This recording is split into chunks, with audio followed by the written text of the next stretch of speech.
Here's the top 3 news for today.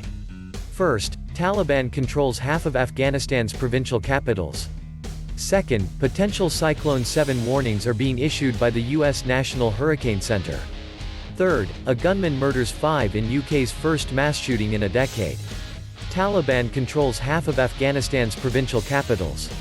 As the rebel organization continues its fast march towards Kabul, the Taliban have taken control of Kandahar, Afghanistan's second-largest city, as well as a number of other provincial capitals. Gul Ahmad Kameen, an Afghan member of parliament, said on Friday that Kandahar has been captured. The city, which is located in the country's south, has been under Taliban siege for weeks, and many analysts believe its collapse would spell the end for the country's US-backed administration. Later that day, militants seized control of a number of additional cities. According to CNN, they now hold control of 17 of Afghanistan's 34 provincial capitals, all of which were taken within the past week. The organization has gained territory in the country's north, which has historically been a bastion for anti-Taliban forces. It now has control of cities and territory within 100 kilometers, 62 miles, of Kabul, including Logar province's capital, which fell on Friday as well. The Taliban claimed possession of the governor's office, police headquarters, and other major operational hubs across Kandahar in a statement released Friday. According to the Taliban, hundreds of weapons, trucks, and ammo were captured. Kameen claimed he and a large group of people had arrived at a military facility near the city's international airport and were waiting for a flight out. A large number of government troops surrendered, while the remainder fled, Kameen added. Taliban militants had reportedly broken through the city's lines and were waging intermittent battles with government troops, according to Kameen. Kandahar, which sits at the crossroads of 3 main routes, is strategically important and served as a key center for U.S. military activities in the past. Its capture is the Taliban's most important victory to yet. On Friday, the government lost control of Tarin Kot, the neighboring capital of Uruzgan province. According to a local journalist, the Taliban now control the governor's office, police headquarters, and the major prison. According to the journalist, the city fell to the Taliban without a struggle because tribal leaders chose not to oppose their approach.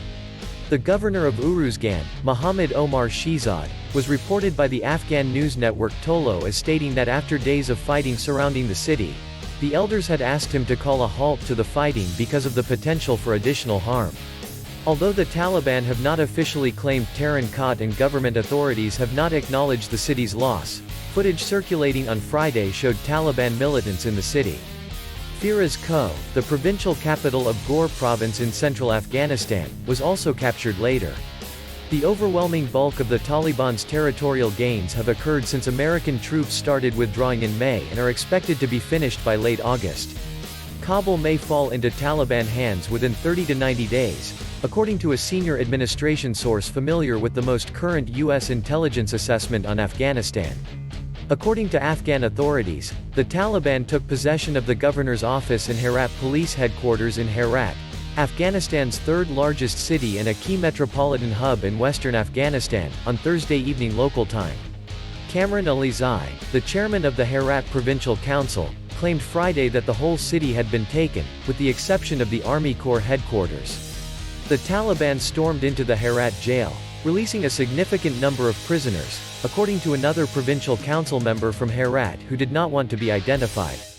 According to Nasir Ahmad Fakiri, the chairman of the Ghazni Provincial Council, the city of Ghazni, a major provincial capital on the route to Kabul, fell to the terrorist organization early on Thursday following long and heavy combat. Ghazni is about 150 kilometers, 93 miles, south of Kabul, on a main route that connects the city with Kandahar. The Taliban now controls important areas both north and south of Kabul, thanks to the conquest of Ghazni.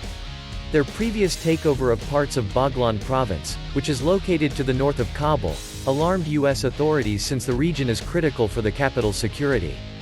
According to a senior source in the Biden administration aware with one U.S. intelligence estimate, the Taliban may isolate Kabul in the next 30 to 60 days, raising the likelihood that the Afghan capital would come under their hands shortly. In response to the Taliban's offensive, the U.S. announced it would send 3,000 troops to Kabul to help with a reduction of civilian personnel at the embassy in Kabul, and facilitate the processing of special immigrant visas for Afghan nationals who assisted Americans during their time in Afghanistan, according to Pentagon spokesman John Kirby. According to Kirby, 2 of the infantry battalions heading to Hamid Karzai International Airport in Kabul are U.S. Marines, while the other is U.S. Army. According to Kirby, the Defense Department would also send in an extra 1,000 troops from the U.S. Army and Air Force to assist with visa applications. The U.S. Embassy in Kabul has already advised U.S. citizens to leave Afghanistan immediately. The advances achieved by extremists overnight increased to the international community's concern. Ben Wallace, the UK's defence minister, said on Friday that he is extremely concerned that al-Qaeda would likely return to Afghanistan after US and British soldiers have left. The UK has sent 600 soldiers to the nation to assist in the evacuation of diplomatic personnel, while German Interior Minister Horst Seehofer has urged support workers to leave the country as soon as possible due to the increasingly dangerous scenario. In the meanwhile, the UN Refugee Agency has encouraged neighboring nations to maintain their borders open to Taliban refugees. Leaders in Pakistan, where many Afghans have fled, are asking for a coordinated international response to the increasing refugee crisis. Potential Cyclone 7 warnings are being issued by the U.S. National Hurricane Center. Potential Cyclone 7, or PC7, is following Fred in the Atlantic Ocean, according to the National Hurricane Center. The storm is located 1,350 miles east of the Leeward Islands, with maximum sustained winds of 35 miles per hour. It's heading west at a speed of 21 miles per hour. On Saturday, PT7 is expected to become Tropical Storm Grace.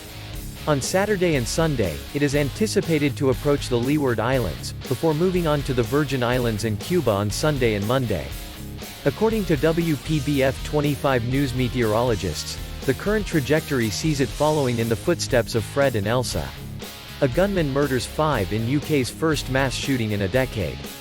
A young man who murdered 5 people before killing himself in Britain's first mass shooting in almost a decade complained online about having trouble meeting women and feeling beaten down by life. The reason for the shootings is unknown, according to police, although there are no early indications that it was an act of terrorism or linked to right-wing organizations. Jake Davison, 22, was recognized as the shooter, and they claimed he had a firearms license, but they didn't say much more.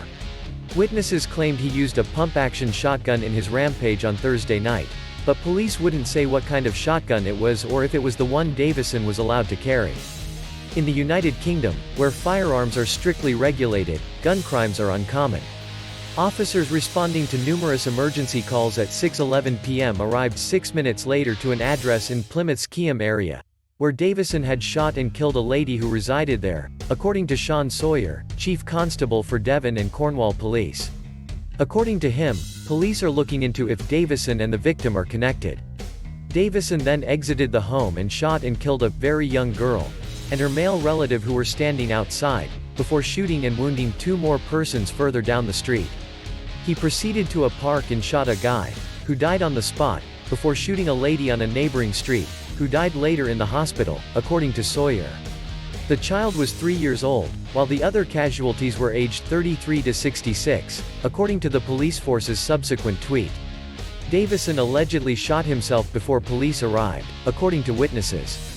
Davison was granted a firearms license last year, and authorities are investigating if he possessed it prior to that. Investigators aren't sure what motivated him, according to Sawyer, but they're not ruling out terrorism or any ties to far-right organizations, but they're keeping an open mind. Davison seemed to post on YouTube under the moniker Professor Waffle in an account that has since been deactivated, with a notification stating that it violated the site's community standards. Professor Waffle speaks about being beaten down and defeated by life in a last 11-minute video released before the murders. He speaks of trying to remain motivated while working out and reducing weight, working as a scaffolder when he was 17 to 18, and refers to those who are incels, shorthand for involuntarily celibate. The incel movement defends violence against women as retaliation for males who are sexually rejected, and thinks that society unfairly denies men sexual or romantic attention. Deaths have been connected to the internet subculture in California, Toronto, and Florida. While Davison would not call himself as a incel, he believes they are people similar to me, who've got nothing but themselves, and then they've had it difficult socially. The latest mass shooting in the United Kingdom occurred in 2010, when a cab driver murdered 12 people in Cumbria, northwest England, before killing himself.